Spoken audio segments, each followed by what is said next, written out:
ಎಲ್ಲರಿಗೂ ನಮಸ್ಕಾರ. ನಮ್ಮ ಚಾನಲ್ಗೆ ಆದರದ ಸ್ವಾಗತ. ಈ ವಿಡಿಯೋದಲ್ಲಿ ನಾವು ಜನರಲ್ ಇಂಗ್ಲೀಷ್ಗೆ ಸಂಬಂಧಪಟ್ಟಂಥ ಪ್ರಶ್ನೆಗಳನ್ನು ನೋಡೋಣ. ಈ ಪ್ರಶ್ನೆಗಳನ್ನು KPSC ಪರೀಕ್ಷೆಯಲ್ಲಿ ಕೇಳಿದೆ. ಹಾಗೂ ಇವತ್ತಿನ ಈ ವಿಡಿಯೋದ ಟಾಪಿಕ್ಗಳು ಏನು ಹೇಳಿದರೆ ಇಡಿಯಮ್ಸ್ ಆ್ಯಂಡ್ ಫ್ರೇಸಸ್ ಹಾಗೂ ಫೈಂಡ್ ಅ ಕರೆಕ್ಟ್ ವರ್ಡ್. ಮೊದಲಿಗೆ ಇಡಿಯಮ್ಸ್ ಆ್ಯಂಡ್ ಫ್ರೇಸಸ್ ಅಂದರೆ ಏನು ಅಂತ ತಿಳ್ಕೊಳ್ಳೋಣ. ಇಡಿಯಮ್ ಹೇಳಿದರೆ group of words that has metaphorical meaning which has become accepted in common usage ಅಂದರೆ ಗ್ರೂಪ್ ಆಫ್ ವರ್ಡ್ಸ್ ಅಂದರೆ ಒಂದು ಪದಗಳ ಗುಂಪು. ಮೆಟಫಾರಿಕಲ್ ಮೀನಿಂಗ್ ಹೇಳಿದರೆ ಒಂಥರ ಅಲಂಕಾರಿಕವಾಗಿರುವಂಥ ಒಂದು ಅರ್ಥವನ್ನು ಕೊಡುವಂಥ ಒಂದು ಪದ. ಹಾಗೂ ಈಗ ಕಾಮನ್ ಯೂಸೇಜಲ್ಲಿ ಎಕ್ಸೆಪ್ಟ್ ಆಗಿದೆ ಹೇಳಿದರೆ ನಿತ್ಯ ಬಳಕೆಯಲ್ಲಿ ಇದನ್ನು ಉಪಯೋಗಿಸ್ತಾರೆ ಅಂತ ಹೇಳ್ಬೋದು. ಫ್ರೇಸಸ್ ಹೇಳಿದರೆ ನುಡಿಗಟ್ಟು. ಇದು ಒಂಥರ ನುಡಿಗಟ್ಟು, ಕನ್ನಡದಲ್ಲಿ ನುಡಿಗಟ್ಟುಗಳು ಏನು ಬರುತ್ತೆ ಅದೇ ಥರ ಇಡಿಯಮ್ಸ್ ಆ್ಯಂಡ್ ಫ್ರೇಸಸ್ ಕೂಡ. ಅದರ ಮೊದಲನೇ ಪ್ರಶ್ನೆ ನೋಡೋಣ. To call a spade.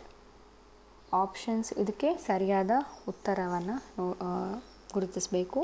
Options: to utter politely, second to be circumspect, third to speak plainly, fourth one to answer in anger.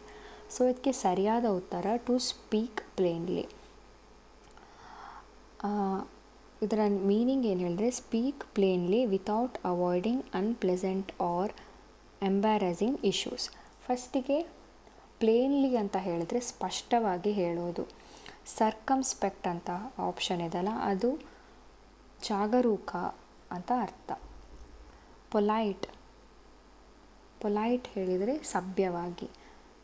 ಇವಾಗ ಸ್ಪೀಕ್ ಪ್ಲೇನ್ಲಿ ಸ್ಪಷ್ಟವಾಗಿ ಹೇಳೋದು, ವಿತೌಟ್ ಅವಾಯ್ಡಿಂಗ್ ಅನ್ಪ್ಲೆಸೆಂಟ್ ಅಹಿತಕರವಾಗಿ ಅಥವಾ ಎಂಬ್ಯಾರಸಿಂಗ್ ಹೇಳಿದರೆ ಮುಜುಗರವಾಗಿ ಇದ್ದರೂ ಕೂಡ ಸ್ಪಷ್ಟವಾಗಿ ಹೇಳೋದನ್ನು ಟು ಕಾಲ್ ಅ ಸ್ಪೇಡ್ ಅಂತ ಬರಬೇಕು. ಇಲ್ಲಿ ಟು ಕಾಲ್ ಅ ಸ್ಪೇಡ್ ಅಂತ ಕೇಳಿದ್ದಾರೆ. ಟು ಕಾಲ್ ಅ ಸ್ಪೇಡ್ ಹೇಳಿದರೆ ಒಂದು ಇಡಿಯಮ್ ಆ್ಯಂಡ್ ಫ್ರೇಸಸ್.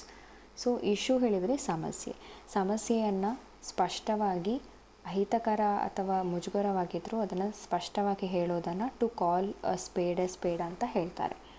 ಸೊ ಮುಂದಿನ ಪ್ರಶ್ನೆ ನೋಡೋಣ. ಕ್ಯೂರ್ ಫಿಶ್ಗೆ ಸರಿಯಾದ ಉತ್ತರ sea fish, strange person, fashionable man, cooked fish. So ಇದಕ್ಕೆ ಸರಿಯಾದ ಉತ್ತರ strange person. So queer fish ಹೇಳಿದ್ರೆ a person whose behaviour seems strange or unusual. Strange ಹೇಳಿದರೆ ವಿಚಿತ್ರವಾದ ವ್ಯಕ್ತಿತ್ವ ಇರುವುದು. ಸೊ ಸೀ ಫಿಶ್ ಹೇಳಿದರೆ ಸಮುದ್ರದಲ್ಲಿರುವಂಥ ಮೀನು. ಸ್ಟ್ರೇಂಜ್ ಪರ್ಸನ್ ಹೇಳಿದರೆ ವಿಚಿತ್ರವಾದ ವ್ಯಕ್ತಿ. ಫ್ಯಾಷನೇಬಲ್ ಮ್ಯಾನ್ ಹೇಳಿದರೆ ಸೊಗಸಾಗಿ ಅಲಂಕಾರ ಮಾಡ್ಕೊಳ್ಳೋದು. ಕುಕ್ಡ್ ಫಿಶ್ ಅಂದರೆ ಬೇಯಿಸಿದಂಥ ಮೀನು. ಸೊ ಸರಿಯಾದ ಉತ್ತರ ಬಿ ಸ್ಟ್ರೇಂಜ್ ಪರ್ಸನ್. ಇಲ್ಲಿ a person whose behaviour seem strange or unusual ಅಂತ ಹೇಳ್ತೀನಿ. ಅನ್ಯೂಶ್ವಲ್ ಹೇಳಿದರೆ ಅಸಾಮಾನ್ಯ. ಮುಂದಿನ ಪ್ರಶ್ನೆ. Wrangle over an ass shadow. Options: draw the picture of an ass, to be alert, to quarrel over trifles, to watch a light and shadow play. So ಸರಿಯಾದ ಉತ್ತರ to quarrel over ಟ್ರಿಫಲ್ಸ್ ಅಂದರೆ ಸಣ್ಣ ಸಣ್ಣ ವಿಷಯಕ್ಕೆ ಜಗಳವನ್ನು ಮಾಡೋದು. ಟ್ರಿಫಲ್ಸ್ ಹೇಳಿದರೆ ಕ್ಷುಲಕ ಅಥವಾ ಚಿಕ್ಕ ವಿಷಯಕ್ಕೆ. ವ್ರ್ಯಾಂಗಲ್ ಅಂತ ಹೇಳಿದರೆ ಜಗಳವನ್ನು ಮಾಡೋದು.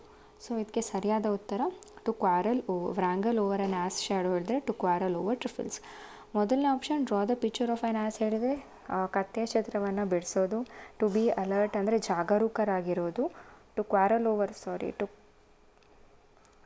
ಓವರ್ ಟ್ರಿಫಲ್ಸ್ ಹೇಳಿದರೆ ಸಣ್ಣ ಸಣ್ಣ ವಿಷಯಕ್ಕೆ ಜಗಳ ಮಾಡೋದು. To watch a light and shadow play ಹೇಳಿದರೆ ಬೆಳಕನ್ನು ನೋಡಿ ಅದರಲ್ಲಿ ಬರುವಂಥ ನೆರಳು ಜೊತೆ ಆಟ ಆಡೋದು. ಸೊ ನಿಮಗೆ ಗೊತ್ತಾಯಿತು, ಸರಿಯಾದ ಉತ್ತರ ಸಿ, ಆಪ್ಷನ್ ಸಿ. ನಾಲ್ಕನೇ ಪ್ರಶ್ನೆ. When the church comes. Options: when the moment of decision arrives, at the point of religious awakening, when desperate, when the church is built. So ಇದಕ್ಕೆ ಸರಿಯಾದ ಉತ್ತರ when the moment of decision arrives.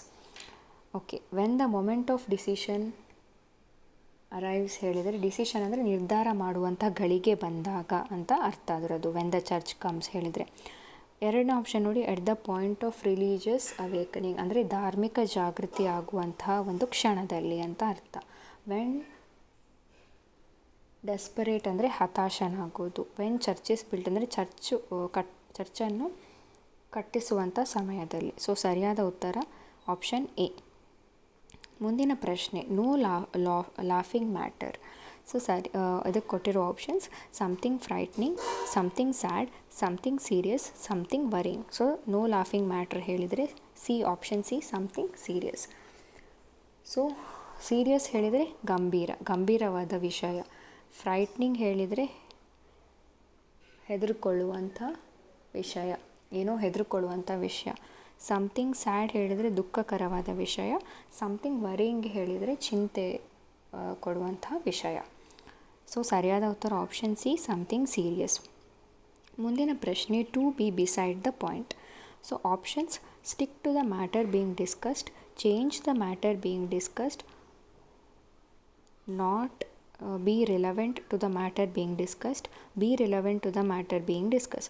ಸರಿಯಾದ option not be relevant to the matter being discuss. Stick to the matter being discuss ಅಂದರೆ ಮಾತಾಡುತ್ತಿರುವಂಥ ವಿಷಯಕ್ಕೆ ಸಂಬಂಧಪಟ್ಟಂತೆ ಮಾತಾಡೋದು. Change the matter ಅಂದರೆ ವಿಷಯದಿಂದ ಆ ವಿಷಯಕ್ಕೆ ಸಂಬಂಧಪಟ್ಟಂತೆ ಮಾತಾಡದೇ ಇರುವುದು. ನಾಟ್ ರಿಲೆವೆಂಟ್ ಅಂದರೆ ಅದಕ್ಕೆ ಮಾತಾಡುತ್ತಿರುವಂಥ ವಿಷಯ ಬಿಟ್ಟು ಬೇರೆ ವಿಷಯದ ಬಗ್ಗೆ ಹೇಳೋದು. ಬಿ ರಿಲೆವೆಂಟ್ ಅಂದರೆ ಕರೆಕ್ಟ್ ಆ ವಿಷಯಕ್ಕೆ ತಕ್ಕಂತೆ ಮಾತಾಡೋದು. ಸೊ ಸರಿಯಾದ ಉತ್ತರ ಸಿ. ಇವಾಗ ನಾನು ಹೇಳಿರುವಂಥ ಈಡಿಯಮ್ಸ್ ಆ್ಯಂಡ್ ಫ್ರೇಸಸನ್ನು ಕೆಲವು ವಾಕ್ಯಗಳಲ್ಲಿ ಬಳಸಿದ್ದನ್ನು ನಾನು ತೋರಿಸಿದ್ದೀನಿ. ಮೊದಲನೇದು, calling a speed. So I am not at all secretive, I am pretty good at calling a speed. ಅಂದರೆ ನಾನು ರಹಸ್ಯವಾಗಿ ಏನನ್ನು ಹೇಳಲ್ಲ, ನಾನು ಕಾಲಿಂಗ್ ಅ ಸ್ಪೇಡ್ ಸ್ಪಷ್ಟವಾಗಿ ನಾನು ವಿಷಯವನ್ನು ಹೇಳ್ತೀನಿ. ಅದನ್ನು ಉಪಯೋಗಿಸಿದ್ದಾರೆ. ಎರಡನೇದು, everyone could tell he was a queer fish as soon as he walked into party with his mismatch clothing. ಅಂದರೆ ಕ್ಯೂರ್ ಫಿಶ್ ಅಂದರೆ ಏನು ಹೇಳಿ, ಸ್ಟ್ರೇಂಜ್ ಪರ್ಸನ್ ಅಂತ. ಅಂದರೆ ಅವನು ಪಾರ್ಟಿಗೆ ಸರಿಯಾಗಿ ಹೇಳಿರುವಂಥ ಒಂದು ಡ್ರೆಸ್ಸನ್ನು ಹಾಕಿ ಹೋಗಿರಲಿಲ್ಲ, ಆದ್ದರಿಂದ ಅವನು ಎಲ್ಲರಿಗೂ ಒಂದು ವಿಚಿತ್ರವಾಗಿ ಕಾಣಿಸ್ತಾ ಇದ್ದ ಅಂತ ಅರ್ಥ. Their sweet relation ended because they wrangled over ass shadow. ಅಂದರೆ ಅವರ ಒಂದು ಸಂಬಂಧ ಮುಗಿಯಿತು. ಯಾಕೆ ಹೇಳಿದರೆ ಅವರು ಚಿಕ್ಕ ವಿಷಯಕ್ಕೆ ಜಗಳ ಮಾಡಿದ್ರು ಅಂತ ಅರ್ಥ ಬರುತ್ತೆ. Brave people never despair when the church comes. ಧೈರ್ಯಶಾಲಿಯಾದ ವ್ಯಕ್ತಿ ಏನು ಹೇಳಿ ಇಲ್ಲಿ, ವೆನ್ ದ ಚರ್ಚ್ ಕಮ್ಸ್ ಅಂದರೆ ಒಂದು ಡಿಸಿಷನ್ ಅಥವಾ ಒಂದು ನಿರ್ಧಾರ ತಗೊಳ್ಳುವಾಗ ಧೈರ್ಯವಾದ ವ್ಯಕ್ತಿ ಹತಾಶರಾಗೋದಿಲ್ಲ ಅಂತ. Next, termites are no laughing matter. No laughing matter ಏನಿದೆ ನೋಡಿ, ಸೀರಿಯಸ್ ಆಗಿರೋ ವಿಷಯ. ಟರ್ಮೈಟ್ಸ್ ಅಂದರೆ ಒಂದು ಕೀಟ, ಇದು ಒಂದು ಸೀರಿಯಸ್ ಆಗಿರೋ ವಿಷಯ. They have been known to destroy entire home. ಒಂದು ಮನೆಯನ್ನೇ ಒಂದು ನಾಶ ಮಾಡುವಂಥ ಶಕ್ತಿಯನ್ನು ಹೊಂದಿದೆ ಅಂತ ಹೇಳಿದ್ದಾರೆ.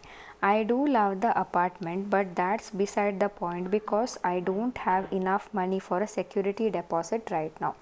ಸೊ ಇದರ ಅರ್ಥ ಏನು ಹೇಳಿದರೆ, ಬಿಸೈಡ್ ದ ಪಾಯಿಂಟ್ ಹೇಳಿದರೆ not relevant to the matter being discussed. So apartment ಚೆನ್ನಾಗಿದೆ, ಆದರೆ ಏನು ಹೇಳಿದರೆ ಅವನ ಹತ್ರ ಬೇಕಾಗುವಷ್ಟು ಹಣ ಇಲ್ಲ ಸೆಕ್ಯೂರಿಟಿ ಡೆಪಾಸಿಟ್ ಕೊಡಲಿಕ್ಕೆ ಅಂತ ಅರ್ಥ.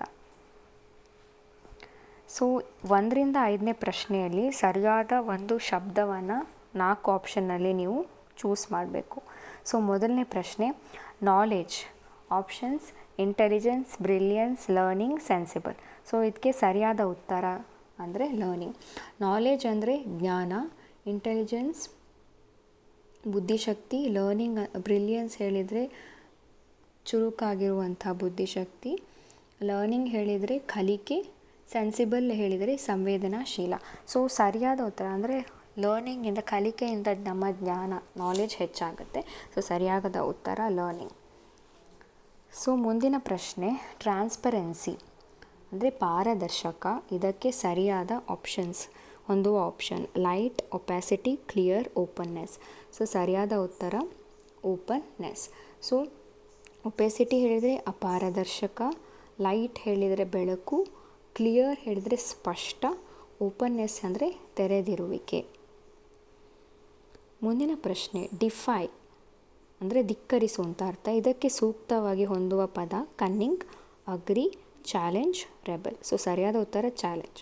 ಸೊ ಕನ್ನಿಂಗ್ ಹೇಳಿದರೆ ಕುತಂತ್ರ, ಅಗ್ರಿ ಹೇಳಿದರೆ ಒಪ್ಪು, ಚಾಲೆಂಜ್ ಹೇಳಿದರೆ ಸವಾಲು, ರೆಬೆಲ್ ಹೇಳಿದರೆ ಬಂಡಾಯ.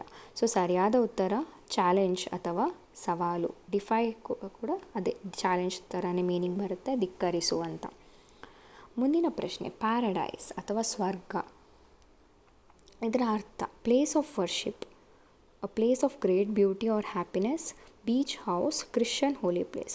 ಸೊ ಪ್ಲೇಸ್ ಆಫ್ ವರ್ಷಿಪ್ ಹೇಳಿದರೆ ಪೂಜೆ ಮಾಡುವಂಥ ಸ್ಥಳ, place of great beauty or happiness ಅತ್ಯಂತ ಸುಂದರವಾದ ಹಾಗೂ ಸಂತೋಷದಾಯಕವಾದ ಸ್ಥಳ, ಬೀಚ್ ಹೌಸ್ ಹೇಳಿದರೆ ಕಡಲ ತೀರದಲ್ಲಿರುವಂಥ ಒಂದು ಮನೆ, ಕ್ರಿಶ್ಚಿಯನ್ ಹೋಲಿ ಪ್ಲೇಸ್ ಹೇಳಿದರೆ ಕ್ರಿಶ್ಚಿಯನ್ನರ ಒಂದು ಪವಿತ್ರ ಸ್ಥಳ. ಸರಿಯಾದ ಉತ್ತರ option B, a place of great beauty or happiness. Semblance ಇದಕ್ಕೆ ಹೊಂದುವಂಥ ಸೂಕ್ತವಾದ ಪದ. ಸೆಂಬ್ಲೆನ್ಸ್ ಹೇಳಿದರೆ ಹೋಲಿಕೆ, ಕಲರ್, ಆಕ್ಸೆಪ್ಟೆನ್ಸ್, ರೆಸೆಂಬ್ಲೆನ್ಸ್, ಅಪಿಯರೆನ್ಸ್. ಸರಿಯಾದ ಉತ್ತರ ರೆಸೆಂಬ್ಲೆನ್ಸ್. ಕಲರ್ ಹೇಳಿದರೆ ಬಣ್ಣ, ಆಕ್ಸೆಪ್ಟೆನ್ಸ್ ಹೇಳಿದರೆ ಸ್ವೀಕಾರ, ಒಪ್ಕೊಳ್ಳೋದು, ರೆಸೆಂಬ್ಲೆನ್ಸ್ ಹೋಲಿಕೆ. ಸೊ ಸೆಂಬ್ಲೆನ್ಸ್, ರೆಸೆಂಬ್ಲೆನ್ಸ್ ಎರಡೂ ಸೇಮ್ ಮೀನಿಂಗ್. ಅಪಿಯರೆನ್ಸ್ ಹೇಳಿದರೆ ನೋಟ. ಸೊ ಇಲ್ಲಿಗೆ ಈ ವಿಡಿಯೋ ಮುಗೀತು. ಈ ವಿಡಿಯೋದಲ್ಲಿ ನಾವು ಇಡಿಯಮ್ಸ್ ಆ್ಯಂಡ್ ಫ್ರೇಸಸ್ಗಳ ಬಗ್ಗೆ ನೋಡಿದ್ವಿ, ಹಾಗೂ KPSC ಅಲ್ಲಿ ಬಂದಂಥ ಪ್ರಶ್ನೆಗಳ ಬಗ್ಗೆ ನೋಡಿದ್ವಿ, ಹಾಗೂ ಅದನ್ನು ಹೇಗೆ ವಾಕ್ಯಗಳಲ್ಲಿ ಉಪಯೋಗಿಸ್ಬೋದು ಅಂತ ನೋಡಿದ್ವಿ. ನಂತರ ಸೂಕ್ತವಾದ ಒಂದು ಕೊಟ್ಟಿರೋ ಪದಕ್ಕೆ ಸೂಕ್ತವಾಗಿರೋ ಪದವನ್ನು ಆಯ್ಕೆ ಮಾಡೋದನ್ನು ನೋಡಿದ್ವಿ. ಸೊ ಮುಂದಿನ ವಿಡಿಯೋದಲ್ಲಿ ಮತ್ತಷ್ಟು ಇಂಗ್ಲೀಷ್ ಪ್ರಶ್ನೆಗಳನ್ನು ನೋಡೋಣ. KPSC ಅಲ್ಲಿ ಕೇಳಿರುವಂಥ ಪ್ರಶ್ನೆಗಳನ್ನು. ನಮ್ಮ ಚಾನಲ್ಗೆ ಸಬ್ಸ್ಕ್ರೈಬ್ ಆಗದಿದ್ದರೆ ಸಬ್ಸ್ಕ್ರೈಬ್ ಮಾಡಿ, ವಿಡಿಯೋ ಇಷ್ಟ ಆಗಿದ್ದರೆ ಲೈಕ್ ಮಾಡಿ. Thank you.